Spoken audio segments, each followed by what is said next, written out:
Are you ready to change your habits, sculpt your destiny, and light up your path to greatness? Welcome to the epicenter of transformation. This is Mick Unplugged. We'll help you identify your because, so you can create a routine that's not just productive, but powerful. You'll embrace the art of evolution, adapt strategies to stay ahead of the game, and take a step toward the extraordinary. So let's unleash your potential.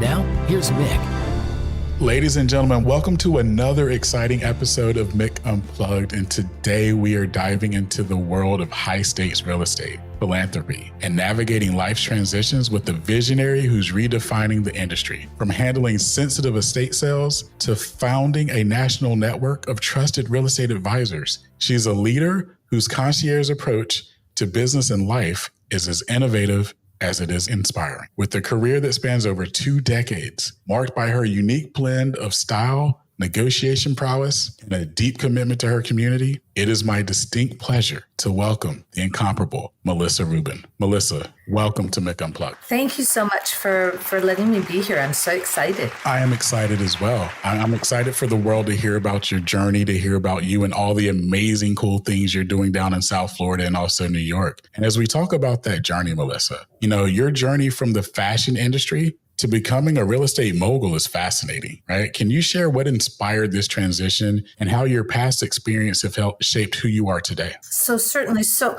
I was in the fashion. I grew up in Montreal, which fashion was like my life since I was a little girl. And through my career, I had the opportunity to live in multiple cities and really create brands for large retail stores. And I came to Miami to do a startup for Sunglass Hut called Watch Station. So before that, I was at the limited stores. And at that time in the 90s, to be part of a limited division, it meant that you were like really on top of your game in fashion. And they said something to me, which I will never forget. And I was sitting in the interview and they said, here we do the tango. Now you might want to do the rumba. The rumba is a great dance, but we do the tango here. So if you can get on board with the tango, we're good. But if you want to do the rumba, then that's fine, but you're not going to do it here. And it was like a defining moment in terms of really understanding, like really embracing what is and not trying to do something at that point that they would not accept. And I just have always remembered it throughout, because in any corporate environment, people are doing a tango and you might want to do the rumba, but to be successful, you will have to embrace the tango. Wow. That is pretty cool. That is awesome. I'm ready to start dancing right now. I know, me too, but I have the food gene, not the dance gene. It's really an issue. I hear you. I came here with actually one of the limited executives, and we created Sunglass Hut's division called Watch Station. And so we created 1,000 stores around the globe. And I had the opportunity to really create something that didn't exist in the watch business. And what I learned in general and in the fashion business, like there are key items. So if you as a man go into a department store, you will see a sock wall. And that is a key item for that particular product. And they expect to do gazillions of dollars from that key item. So I've always remembered that. And then I've translated that to real estate, making sure that every person I meet and work with is a mini key item, that we focus on maximizing whatever it is they want to maximize. And it's different for every person at every age, at every time in their life, wherever they are in the country. But there's not like, what is the saying? A square peg in a round hole? Square peg, round hole, right? Right. So there's just, everybody is their own individual, and to really recognize that and create it for them. So anyway, I'm digressing. But when Sunglass Hut sold their division, I decided to just take a package and not move back into fashion. I didn't want to move back to the Midwest. I was living in Columbus, Ohio. I knew it was an amazing time, but it was never going to be the city that I would fall in love with passionately. And so I went to real estate school for fun, never thinking I would ever practice real estate. And then I started interviewing for fairly large GM jobs across the country in very rural areas, because that's where some of the larger companies were. And I decided I just didn't want to do it anymore. I needed a change. And because of my involvement in the community, I feel very blessed because I've always been involved in the community. I was able to then reach out to those people on boards that I have been raising money for and doing things for and say, I have a new career. And they gave me an opportunity. Wow. And look at you now.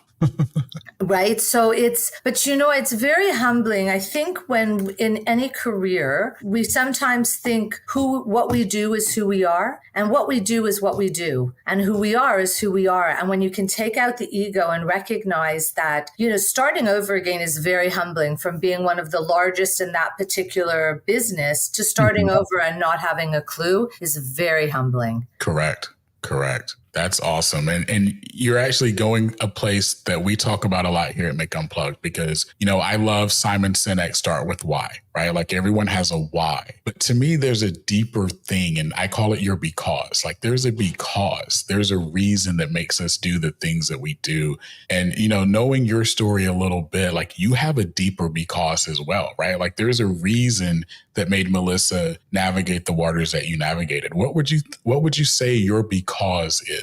I love to make a difference in people's lives, whatever that difference may be, and in the world. I feel that I've been very blessed in my life. I've had opportunities that have been created for me, and I've created my own. If I can give that back, whether it's mentoring people in our business, which I think we must do as people who are seasoned. I think we have to do that. And it's so much fun to see people grow, to raising money philanthropically in a community because people can't afford medical, but everybody needs to have the best medical, to making a difference, right? And my old boss said, retail is detail. And you don't have to spend a lot of money to make something that can impact somebody's life. Right. Absolutely. I want to take something that you started referencing and go a little bit deeper. You've been a guiding light for your clients who are going through a lot of transitions, especially divorces, right? How do you navigate these difficult situations, and what impact does that have on you both personally and professionally? Because your clients love you, right? Like, your clients love you because you're there for them. And I think that's something that folks don't understand or they miss in a relationship with their real estate agent or their realtor. The divorce, and I've been certified in collaborative divorce in real estate. I went through a contested divorce. And I wish I knew then what I know now. And it's very personal to me to make a difference in mediating two parties that have come to the point where they don't want to speak to each other anymore, and to try to come together for the cause of both of their futures.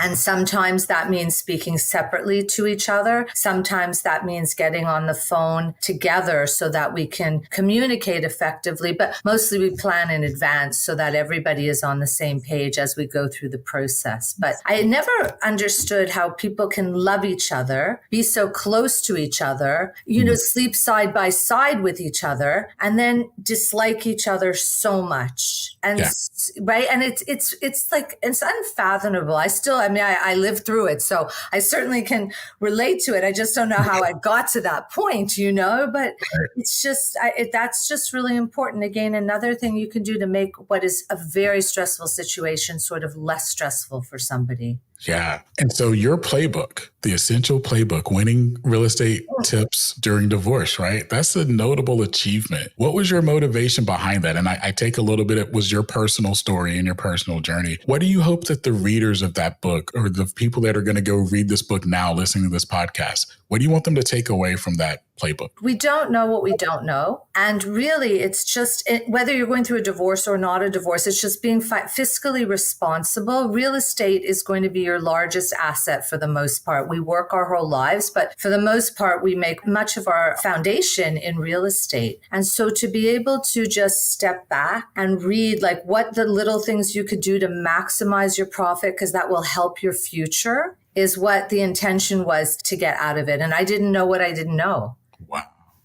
Wow. How long did it take you to write that book, and what was your thought process going into it? It took a few months. I did it in the pandemic when I had a little bit more time at the very beginning, when we weren't allowed to be in properties. And the thought was really just, how can I make a difference to another human being's life who's going to go through what the next year will be a very difficult time for the most part? How do we minimize them spending their money on divorce attorneys because they can communicate to settle? If they have everything up front for the most part, and we hope, then it makes it easier. I love that. One of the things I love about you too is your passion for philanthropy, right? And I know that that plays a crucial role in your life and in your business. Can you discuss how giving back has influenced your career? And then I'd love a follow-up. What are some of the communities that you serve? So for what we did like 8 or 9 years ago is I always gave back for every transaction because, again, I feel like how many more bowls can somebody have? So I thought a donation, and I always gave to a charity of my choice. But then it wasn't about me, it was about them. So now we donate to a charity of the client's choice. And so for every transaction, regardless of the size, where it is in the country, and we have a beautiful card that we send to them that basically says, we're so grateful to have you in our lives. Please fill it out and send it back. So we've made donations to elephants in Africa, the pelicans here, St. Jude, Make-A-Wish, anything, most of the animal related charities, which I'm passionate about because I have my dog Remy, and just on and on and on. But really, I have all the cards and I keep them. And it's so nice to see how so many people have so many passions that are important for them and that we can just help just a little bit. Yeah.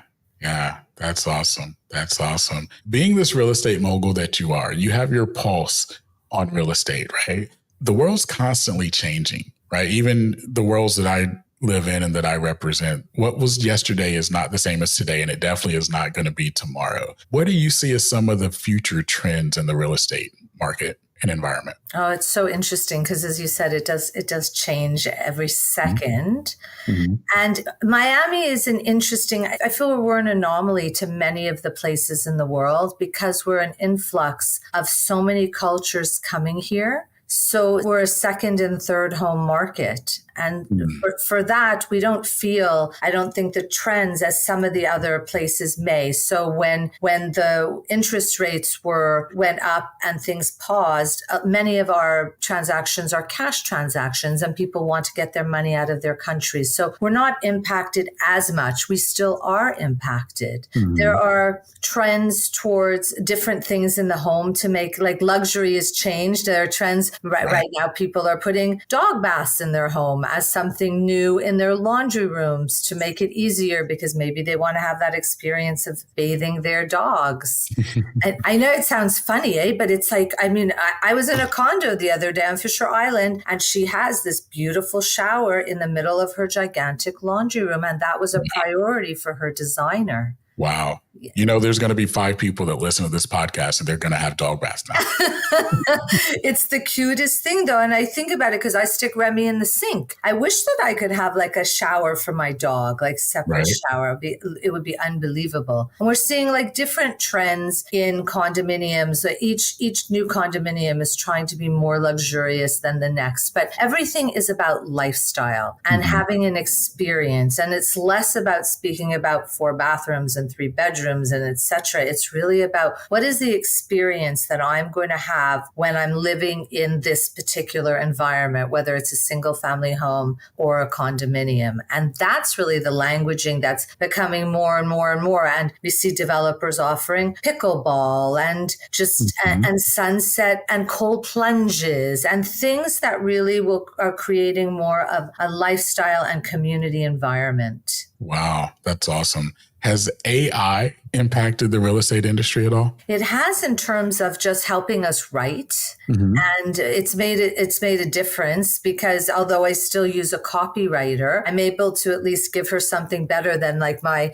English that I would say is, fair in terms of writing, not my skill set. Right. So I'm able to use that. And it's just things that you just like would never even, you want to create a story and you just use AI and it comes out with this amazing paragraph. Right. It's insane, right? It's really insane to see from a copywriting standpoint, the advent of AI. And, I see the good, the bad, and the ugly with it. Like I like it to help train thoughts, right? But I still want it to be me. So like, give me an outline, but then let me take the outline and make it me. And I see a lot of folks, I'm going to say misusing AI because I tell my friends, I saw how you used to write yesterday, right? You didn't become a genius overnight. Your writing structure didn't become that good overnight. And it doesn't know your voice. Like my copywriter and my social people know my voice. I don't necessarily have to write it, but they know me. But AI doesn't know my voice yet. Mm-hmm. The tricky part, I think, for all of us is that we have to be so on top of the changes, because if we don't, we're left behind. Yeah. Whatever that looks like for you, or, you know, whatever age and wherever part of your career and your life, right? Like I find for us, being one-on-one, having discussions, being in person, looking in your eyes makes a huge difference to growing a relationship. But as people are just getting out of college and they're used to texting and not seeing each other as much, it's a different, but ultimately I think no matter what, we're a people society. We're not meant to be alone behind a computer. Right. And I feel like people will have to embrace whatever change that is for them in their lives. We can't be left behind. Absolutely. Absolutely. A couple of more questions, Melissa, and I'm going to get you out of here. One, what is something that you want people to know about the real estate industry or business that maybe is a big misconception, right? Like, give us a truth about the real estate business. Oh my goodness.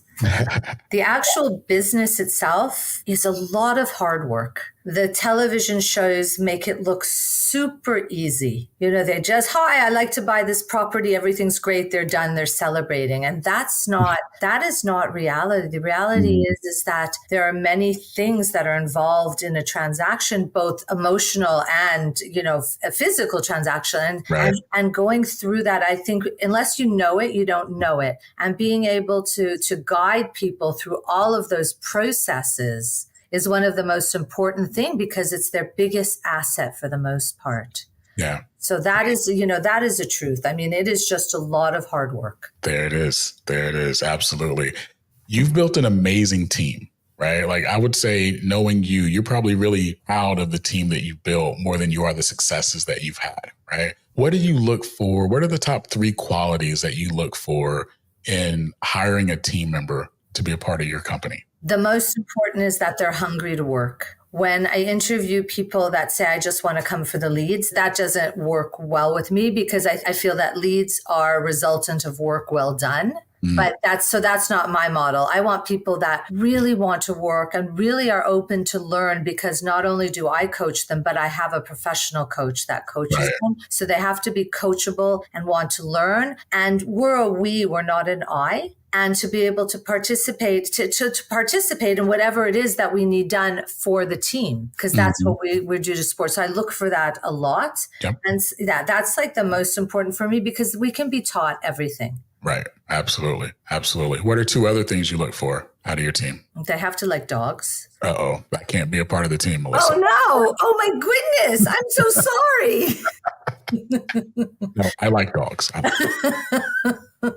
you thinking of a career change? No, not at all.